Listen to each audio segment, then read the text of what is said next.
예수님보다 귀한 것 없음을 우리 함께 고백합니다. 이 아침 함께 은혜 나누실 본문 말씀은 빌립보서 1장 1절에서 6절까지 말씀입니다. 빌립보서 1장 1절에서 6절까지 말씀입니다.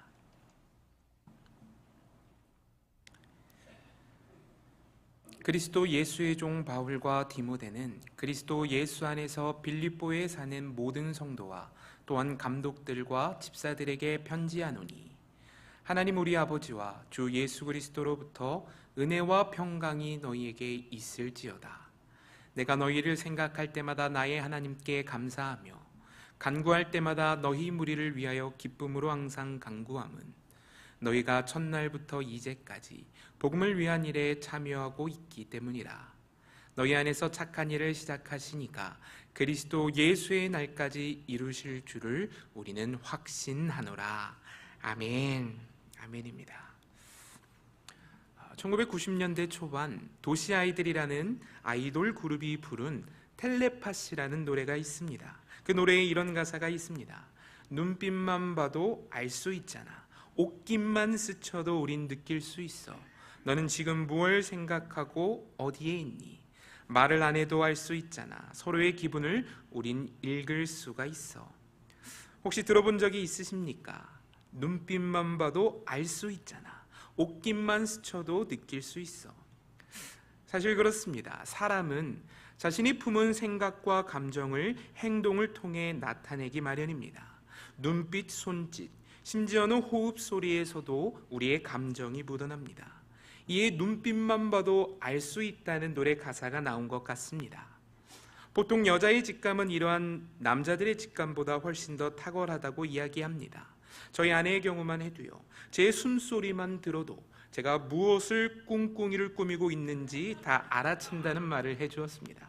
정말 무서운 직감입니다. 실제로 영국 캠브리지 대학 코엔 교수 연구팀이 이러한 실험을 한 적이 있습니다.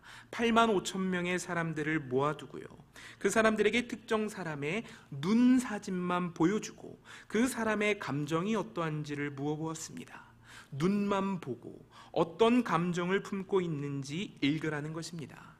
실험의 결과는 놀랍습니다. 여성들은요, 36개의 질문 중에 눈 사진만 보고 평균 30개 정도의 정답을 맞추는 기염을 토해냈습니다. 정말 눈빛만 봐도 알 수 있고 숨소리만 들어도 알아챈다는 말씀입니다. 우리의 말과 행동엔 우리가 품은 감정과 처한 상황이 조금이나마 묻어나기 때문인 것 같습니다. 여자분들은 이러한 것을 캐치하는 능력이 탁월하다는 것이죠. 맞습니다. 고난과 아픔 가운데 즐거운 글을 써내며 기쁨 가득한 표정과 몸집을 보이기는 불가능에 가깝습니다. 아플 땐 아픔이 묻어나고 슬플 땐 슬픔이 묻어납니다. 저 또한 그렇습니다. 예전에 집을 정리하다가 제가 군대에 있을 때 집으로 보낸 편지를 찾아본 적이 있었습니다. 편지의 글이 얼마나 어둡고 슬펐는지 모릅니다. 편지에서 먹구름이 느껴지고 종이에 쓴 글이지만 비가 내리는 것 같았습니다. 편지에는 어둠과 슬픔이 가득했습니다. 왜 그랬을까요? 마음과 육신의 어려움이 편지에 묻어났기 때문입니다. 맞습니다. 밝고 명량한 언어의 표현들은 우리의 삶이 여유를 누리고 있을 때 나오는 표현입니다.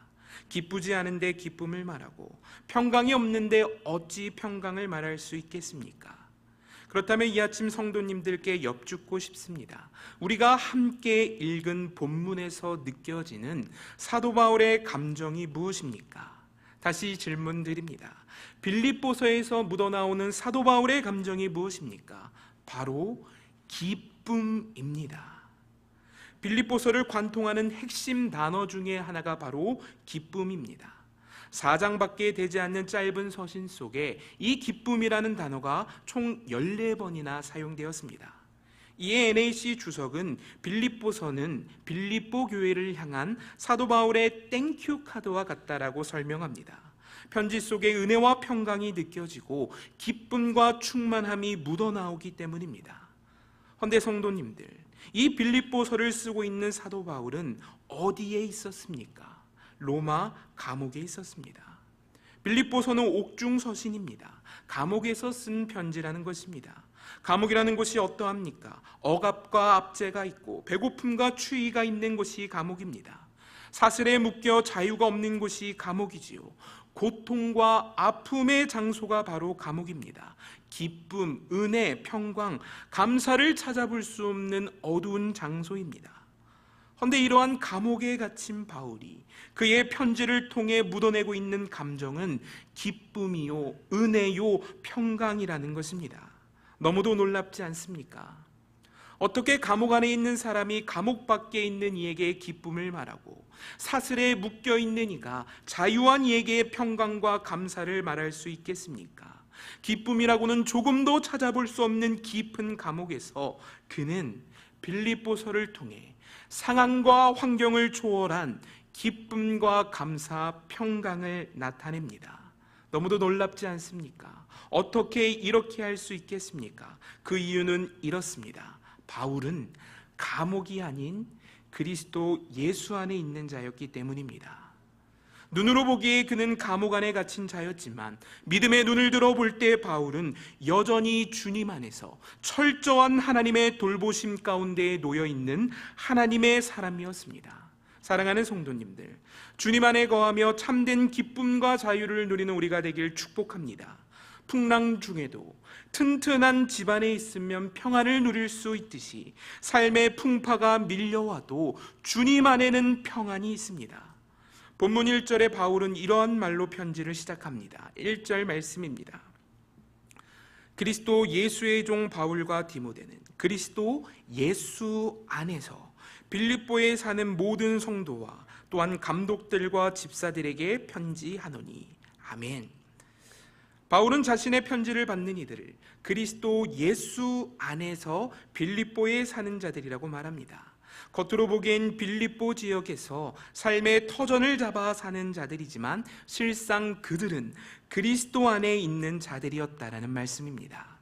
우리 모두는 미국에서 삶의 터전을 잡아 살아가지만 실상은 그리스도 예수 안에 있는 자들이 되길 간절히 축복합니다. 우리가 본문을 통해 함께 나눌 첫 번째 교훈이 바로 이것입니다. 진실로 주님 안에 거하는 우리가 되었으면 좋겠습니다. 세상엔 단 두 종류의 사람만 존재합니다. 예수 안에 있는 사람, 또 예수 밖에 있는 사람입니다. 사랑하는 성도님들, 우리는 어디에 속한 사람입니까? 예수 안에 거하며 하나님의 영원한 생명을 누리며 살아가는 우리가 되었으면 좋겠습니다. 하나님의 생명과 구원은 예수 안에 있는 자에게 주어집니다. 아무리 교회를 다녀도 예수 밖에 있다면 하나님의 생명은 결코 예수 밖에 있는 자에게 주어지지 않는다라는 말씀입니다. 이에 신앙생활에 있어 가장 중요한 것은 교회를 다니느냐의 여부가 아니라 내가 지금 예수 안에 있는가의 여부입니다. 아무리 수십 년 교회를 다녔어도 여전히 예수 밖에 놓여 있다면 그것은 십수년 교회 문턱만 넘은 것이지 결코 천국 문턱 넘은 것이 아님을 기억합시다. 중요한 것은 예수님 안에 거하는 것입니다. 예수님 당시에도 수많은 군중이 예수님을 따랐습니다.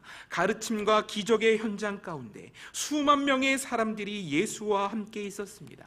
그 속엔 바리새인과 서기관과 같이 예수님을 박해하는 자들도 있었고, 또한 그와 반대로 예수를 신실하게 쫓던 마리아와 마르다 같은 사람도 있었습니다. 즉 많은 사람이 있었지만 모든 사람이 예수의 제자는 아니었다라는 말씀입니다.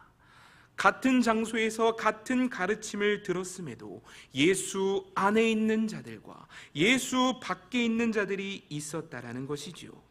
사랑하는 성도님들, 그렇다면 우리는 어디에 속한 자들입니까? 질문을 바꿔드리길 원합니다. 나의 정체는 무엇입니까? 진정 예수 안에 있는 자들이 되길 축복합니다. 예전에 아이들과 함께 테네시에 있는 스모키 마운틴이라는 산에 가서 캠핑을 한 적이 있었습니다.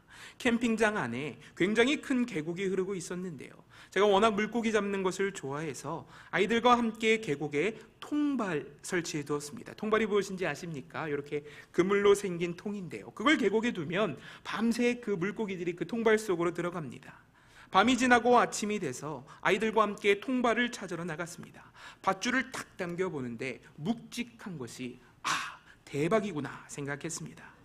밧줄을 당겨 통발을 꺼내고 있는데 통발 속에 아니나 다를까 커다란 장어 한 마리가 들어있는 것이 보였습니다.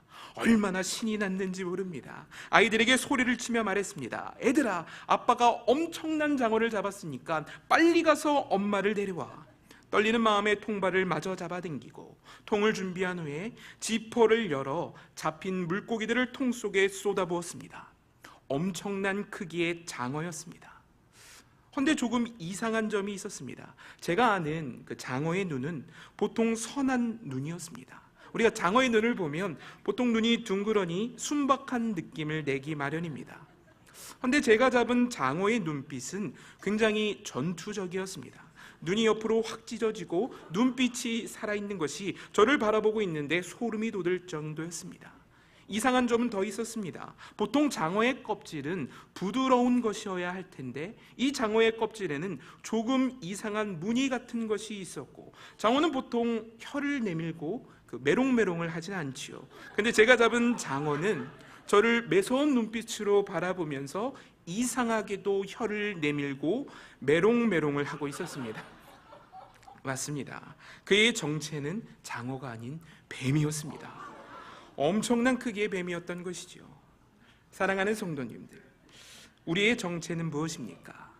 장어인 줄 알았는데 뱀이었던 그 물고기처럼 그저 교회만 나오는 종교인에 그치고 있지는 않은지 우리 스스로를 돌아보았으면 좋겠습니다.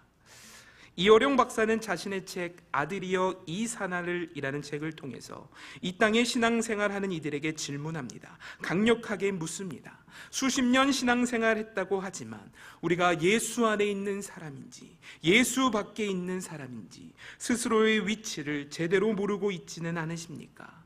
그저 습관을 따라 생명력 없는 종교 생활을 이어오지는 않았습니까?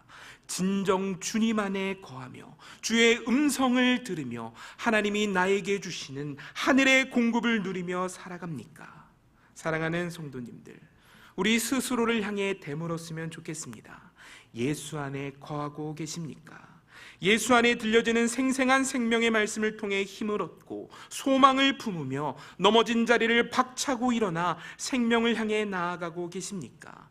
하나님이 주시는 풍성한 공급을 누리며 내가 예수 안에, 예수가 내 안에 있는 열매 맺는 삶을 살아가시길 간절히 축복합니다. 맞습니다. 예수 안에 있는 자에게는 감옥에서도 평강과 기쁨을 말할 수 있는 주님의 큰 은혜가 부어집니다. 그렇다면 내 삶이 예수 안에 있는지 예수 밖에 있는지 어떻게 스스로를 점검해 볼 수 있겠습니까? 우리가 함께 나눌 두 번째 교훈이 바로 그 답에 해당합니다. 예수 안에 있는 자들은 다른 것을 보고 다른 것을 듣게 됩니다. 보이는 것만 보지 않고 들리는 것만 듣지 않습니다. 사랑하는 성도님들, 예수 안에 있는 자들은 세상과는 다른 것을 보고 세상의 소리와는 다른 주님의 음성을 듣게 됩니다. 믿음의 사람들의 특징이 바로 이것이지요. 눈에 보이는 것만 보지 않고 들리는 것만 듣지 않습니다. 그들은 도리어 하나님이 보라 하신 것을 보고 하나님이 들으라 하신 것을 듣습니다. 두렵고 무서운 가나안의 거민을 앞에 두고 우리를 도우시는 하나님을 바라보았던 여호수아와 갈렙이 그러했고, 포로로 잡혀간 와중에도 낙심과 절망의 소리가 아닌 하나님의 음성 듣기를 간절히 사모했던 에스겔의 모습이 그렇습니다.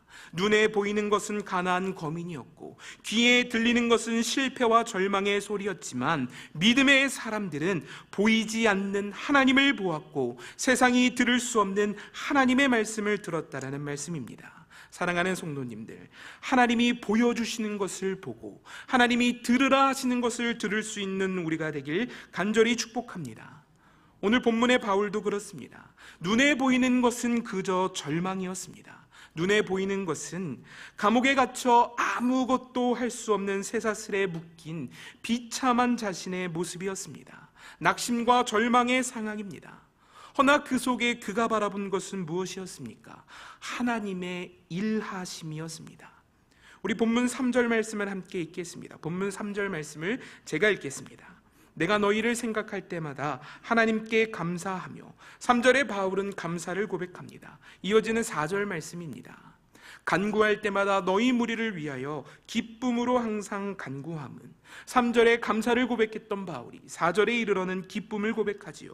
감옥에 갇힌 바울이 감사와 기쁨을 고백할 수 있는 이유가 이어지는 5절과 6절에 보여집니다. 5절 말씀입니다. 너희가 첫날부터 이제까지 복음을 위한 일에 참여하고 있기 때문이라. 너희들이 참여하고 있는 복음의 일이 있는데 그 복음의 일이 누가 하시는 일이냐면 6절 말씀입니다. 너희 안에서 착한 일을 시작하시니가 그리스도 예수의 날까지 이루실 줄을 우리는 확신하노라. 아멘. 감옥에서도 바울이 감사하며 기뻐할 수 있었던 이유는 5절과 6절에 나오는 것처럼 빌립보 교회 안에서 복음의 일을 시작하신 하나님의 역사를 바라보고 있었기 때문입니다. 눈에 보이는 감옥만 본 것이 아니라 그 이면에 여전히 하나님의 백성 가운데 일하고 계신 우리 주님을 바라보았다는 것입니다. 절망의 상황 속 바울은 하나님의 일하고 계심을 바라보았습니다. 보이는 것만 보지 않았고 믿음의 눈을 들어 보이지 않는 하나님의 일하심을 바라보았다는 것입니다. 이 믿음의 시선은 상황과 환경을 초월하여 바울 안에 참 기쁨과 참 소망이 되었습니다. 맞습니다. 시선을 달리하면 감옥에서도 기쁨과 평강을 누릴 수 있게 됩니다. 보이는 것만 보고 들리는 것만 들으면 낙심하기 마련입니다. 우리에게 보이는 것이 무엇입니까? 가난한 나의 형편이 보이고 죄악의 유혹 앞에 오늘도 무너져 내리는 나의 연약함이 보이고 나를 향해 밀려오는 세상의 거친 풍랑과 매서운 파도가 보입니다. 그 속에 실패하고 넘어진 연약한 나의 모습이 보이게 되지요. 또한 어떠한 소리가 들려옵니까? 세상의 기준으로 나를 판단하고 정죄하는 비난의 소리가 들려옵니다. 이 속에 어찌 낙심하지 않을 수 있겠습니까? 보이는 것만 보고 들리는 것만 들으면 낙심하고 절망할 수밖에 없습니다. 허나 성경이 우리를 향해 보라고 말하고 들으라 하는 것이 있습니다. 보이는 것만 보지 말고 이것을 보라 말하고 들리는 것만 듣지 말고 이것을 들으라 성경은 우리에게 말씀합니다. 거친 풍랑 가운데 내가 너와 함께하니 나를 바라보라 말씀하시고 아무리 흉악한 죄악이라 할지라도 내가 십자가에 흘린 보혈로 말미암아 너를 용서하고 용납하니 내게로 나아오라 말씀하시는 주의 사랑의 음성을 들으라 성경은 말씀합니다. 사랑하는 성도님들, 성경이 보라 하는 것을 보고 들으라 하는 것을 듣는 우리가 되길 축복합니다. 우리는 이것을 믿음의 시선이라고 말합니다. 믿음의 시선은 내게로부터 눈을 들어 하늘의 하나님을 바라보는 것입니다. 나는 실패하였고 나는 좌절하였고 나는 오늘도 죄의 감옥에 갇혀 너무도 무력한 자가 되었지만 이러한 나로부터 눈을 들어 오늘도 승리하신 주님, 사망 권세를 이기신 영광의 주님, 감옥에 갇혀 계시지 않고 오늘도 여전히 그의 백성 가운데 실수가 없는 능력으로 자신의 일을 이루어 가시는 하늘의 주님을 바라보는 우리 모든 성도님 되시길 축복합니다. 이 믿음의 시선이 우리에게 있었으면 좋겠습니다. 저는 사도행전의 스데반의 모습이 그렇다고 생각합니다. 사도행전 6장에 보면 성난 군중이 이를 갈며 스데반을 바라보고 있었고 후에는 경노한 이들이 소리를 지르며 스데반을 향해 달려들었다라고 말씀합니다. 이에 스데반의 옷은 찢어지고 벗겨졌으며 끝내 사람들은 스데반을 바닥에 내던져 치고 지팡이와 돌을 들어 그를 치기 시작했습니다. 참혹하고 비참한 상황입니다. 아픔과 고통의 상황입니다. 헌데 성경은 그때의 스데반의 얼굴이 천사와 같았다고 기록합니다. 사도행전 6장 15절 말씀입니다. 사도행전 6장 15절입니다. 공회 중에 앉은 사람들이 다 스데반을 주목하여 보니 그 얼굴이 천사의 얼굴과 같더라. 아멘. 놀라운 모습입니다. 사방에 둘러싼 원수를 앞에 두고 천사의 얼굴을 하였습니다. 돌에 맞아 살이 터지고 피가 터지는 아픔과 고통의 현장 속에서 천사의 얼굴을 하였습니다. 어떻게 이렇게 할 수 있겠습니까? 지나가는 행인이 어깨만 치고 가도 얼굴이 붉어지는 우리입니다. 조금만 나에게 불편함을 끼쳐도 분노하게 되는 것이 우리의 모습입니다. 헌데 스데반은 돌에 맞아 살이 터지고 피가 터지는 참혹한 현장 가운데서 천사의 얼굴을 하였습니다. 어떻게 이러한 것이 가능합니까? 사도행전 7장 55절 56절은 그 이유를 명확하게 말해줍니다. 사도행전 7장 55절 56절입니다.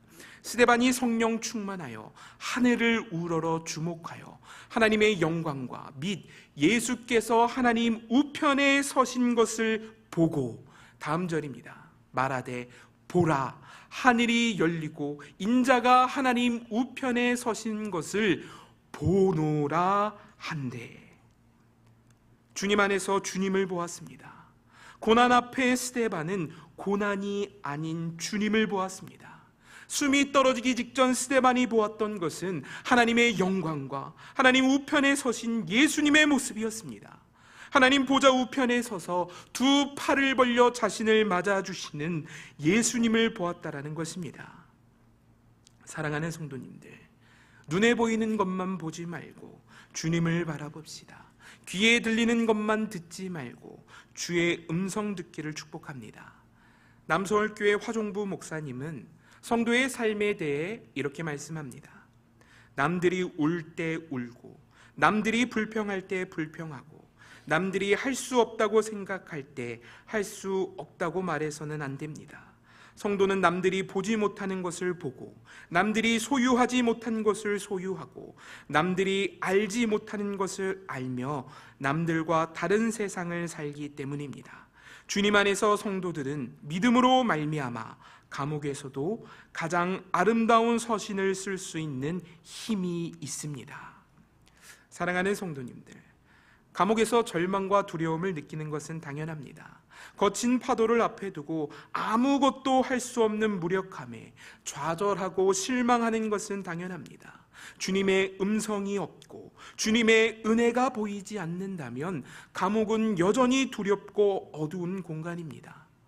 허나 주님의 음성이 들리며 나와 함께 하시는 우리 주님이 생생히 믿어진다면 어떻겠습니까?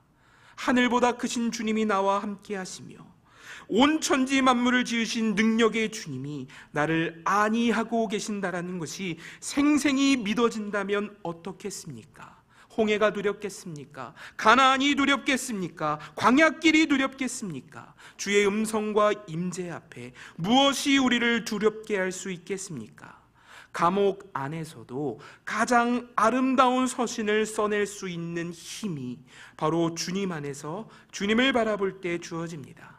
고난을 앞에 두고 고난만 보고, 시련을 앞에 두고 시련만 보아서는 아니 됩니다. 고난과 시련 뒤편에서 여전히 우리를 안위하시는 우리 주님을 바라보는 우리가 되길 간절히 축복합니다. 제가 살던 경기도 파주는 비가 많이 오며 홍수가 나던 지역이었습니다. 그 옆에 임진강이 흐르고 있었는데요, 간혹 그 임진강이 범람해서 홍수로 말미암아 저희 마을을 쑥대밭으로 만들곤 하였습니다.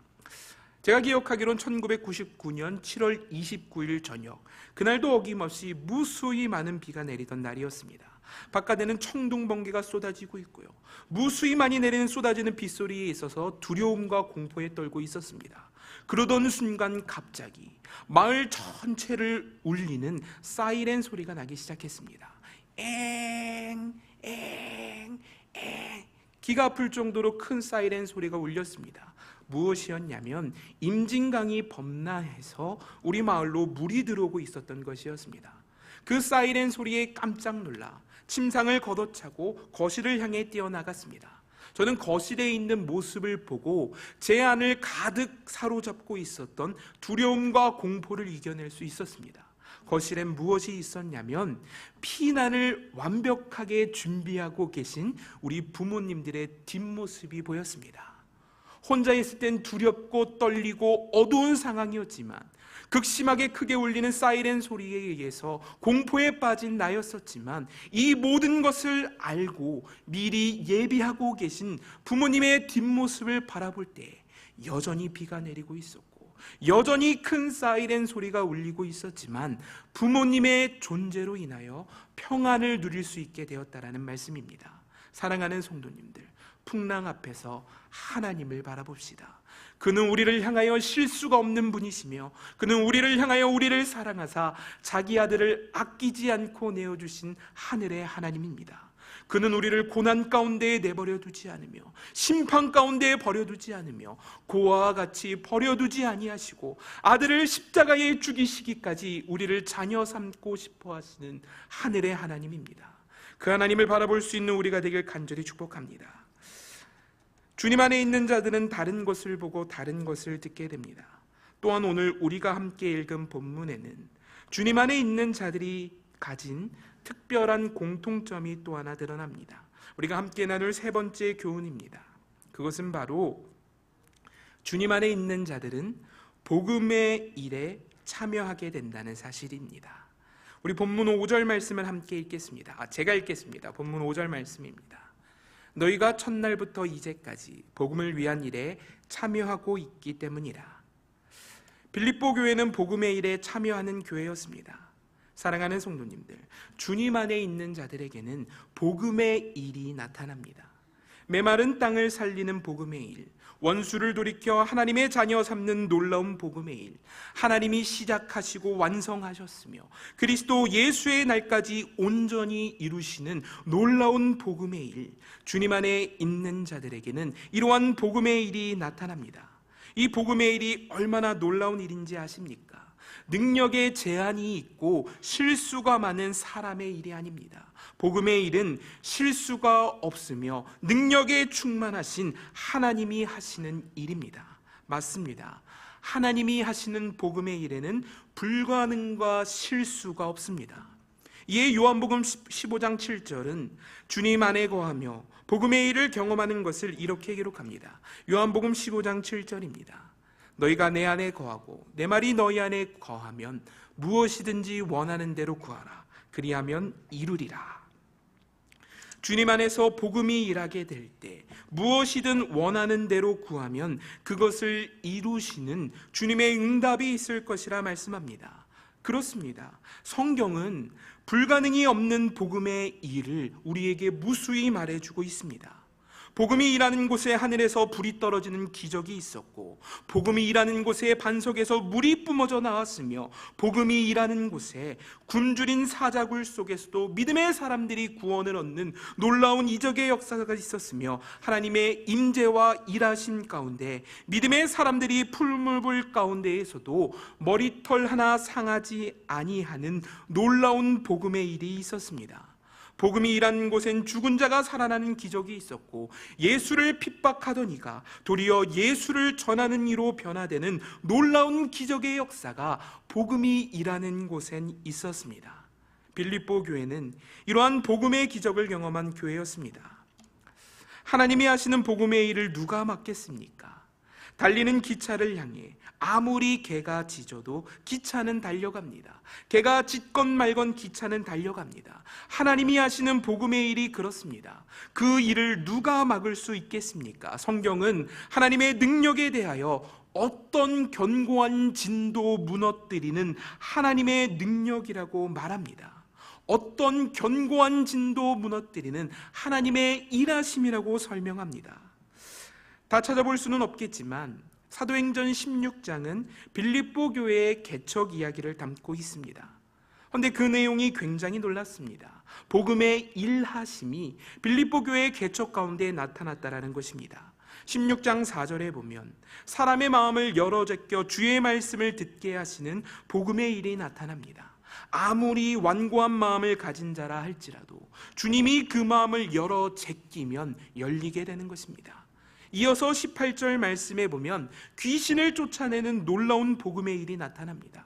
우리를 사로잡았던 흉악한 귀신의 역사가 복음의 일하심 가운데 떠나간다라는 것입니다. 흉악한 죄의 결박이 풀려지는 것이지요.